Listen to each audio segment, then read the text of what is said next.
Follow the Crumbs, a Cozy Quilts Club mystery by Marsha Defilippo. Narrated by Annetta Bunce. Prologue. Sadie Emerson, 83 years old, hard of hearing, and with limited night vision even in the best circumstances, peered out into the moonless night from her back door, which opened onto her expansive backyard and the thicket of woods which marked its border. Her dog, a Jack Russell Terrier named Bosco, was standing just beyond the edge where the illumination from the house's motion lights ended, and darkness began.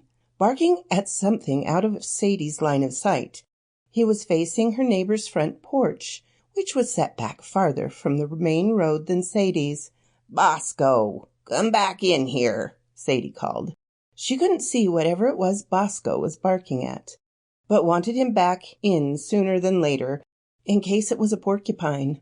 The last thing she needed was an emergency trip to the vet at 9 o'clock at night.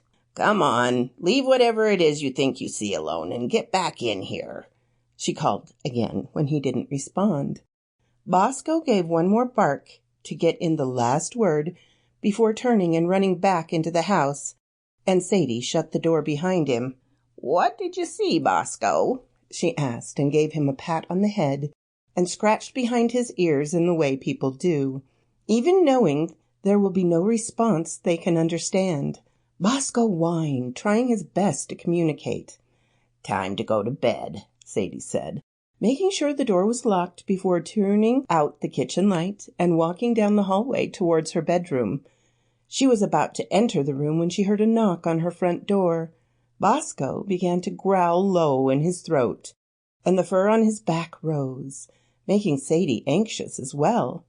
She considered ignoring the knock, hoping whoever it was would assume she was in bed and go away.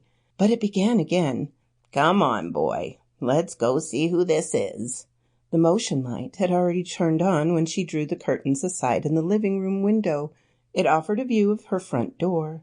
She relaxed when she recognized the man standing on her porch. "It's okay, Bosco," she said, shushing the dog and turning on the overhead light before opening the door and stepping aside to let her visitor inside. "I'm so sorry. Did Bosco's barking disturb you?